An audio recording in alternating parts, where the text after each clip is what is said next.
The past couple of days, has the defense picked up where they left off in the spring? Yeah, I think they picked up where they left off. A lot of retention from the older guys. Installs come a lot faster than last year.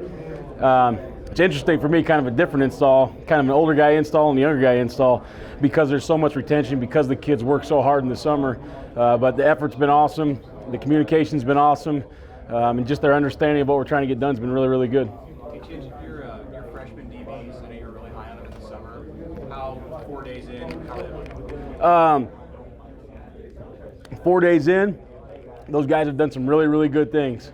Now, I think they've hit the rookie wall a little bit, practicing like we practice and lifting and all that kind of thing. So I think they might be getting a little heavy-legged, but I like where they're at. I think those guys are going to be really, really good players. They're definitely going to help on special teams, and I hope some of them can help us, on base defense or nickel defense or dime defense.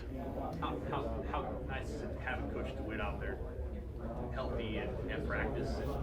How has that maybe changed his players' attitudes? You know what? The players have been great the whole time. They knew what we were trying to accomplish. Football is football.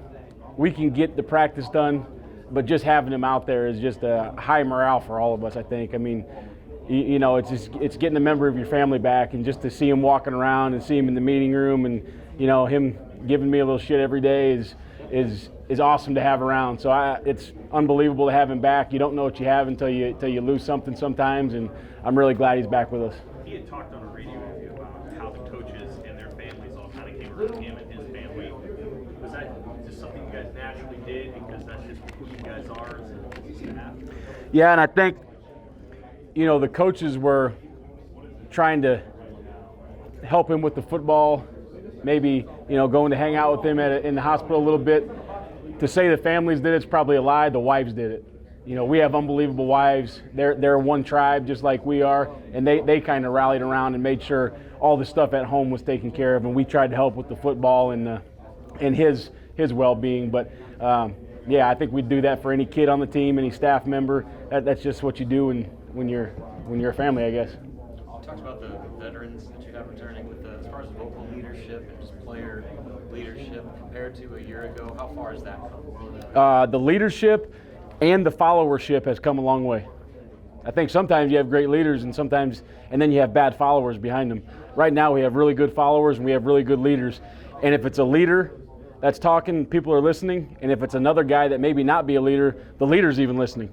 So I think that leadership quality, the unity in the team, offense, defense, if Adrian Martinez tells us something on defense, we're going to do it. It's just a team mentality now, and leadership is trickling from the top to the bottom. Can you sense now that you're with these guys, can you sense these guys are bigger and stronger than they were even in the spring? Absolutely. I mean, just looking at them and watching them run around and watching them play and watching them do drills, it's night and day to me.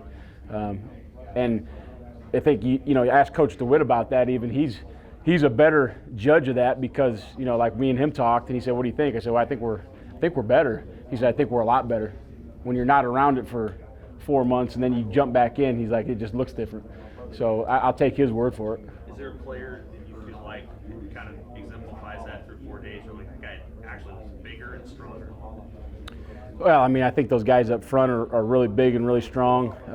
One guy I think is playing really good right now is Colin Miller. I think his explosiveness, and maybe it's understanding better, but he looks bigger and stronger and faster. And I mean, all the guys. I mean, the DBs look huge for DBs, so I like where we're at. Going back to the vocal leadership part, what has it just meant? I know we've asked you about Erik quite a bit, but 4 days in, what has his presence really meant to all things so far? Yeah, I think Darian does a great job of kind of being the quote unquote new guy, but knowing that he has some leadership ability. So he's not stepping on toes, but he needs to say what he needs to say, and he knows when to say it. And the guys respect him. They respect him a lot. So he can talk in that D-line room. He can talk to the defense. He's kind of right now on the sideline, kind of a get us fired up guy, and the kids love it. So I think he knows where to insert himself, and which is a quality that not a lot of people have.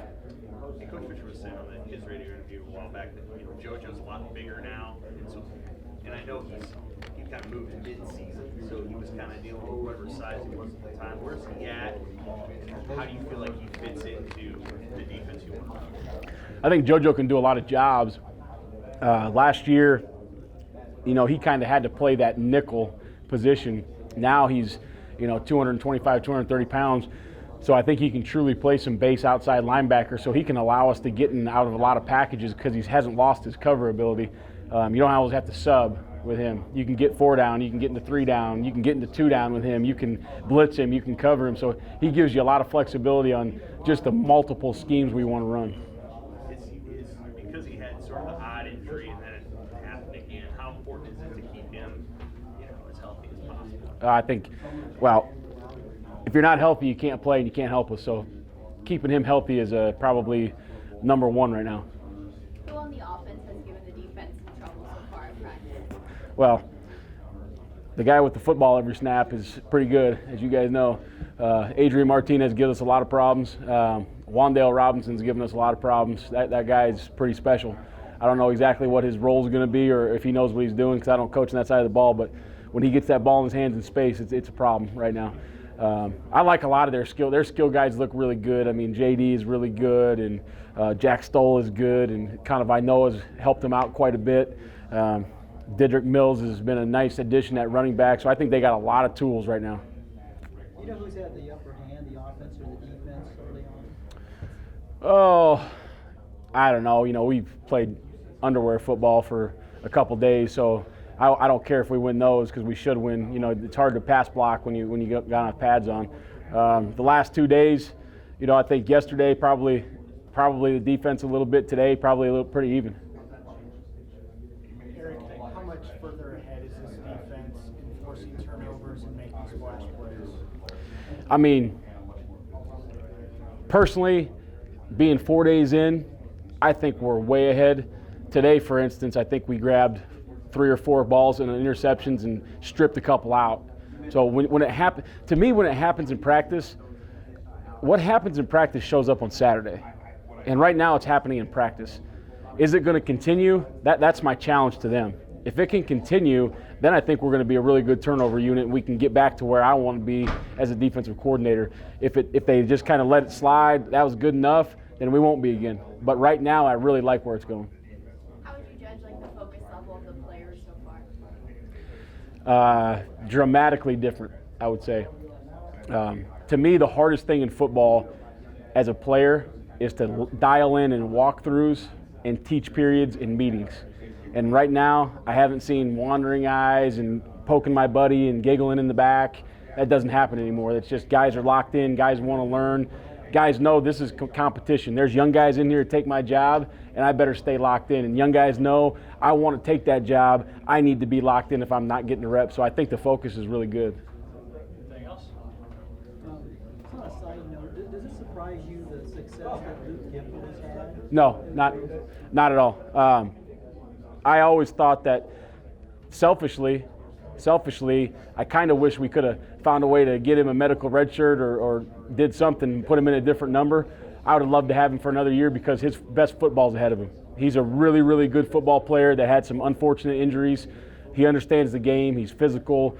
He can play a lot of positions. He's a great human being. To me, I always knew that his best football, we were not going to get the best football out of him because he was recovering from that injury. His best football is down the road, and I think he's going to have a nice career as an NFL player.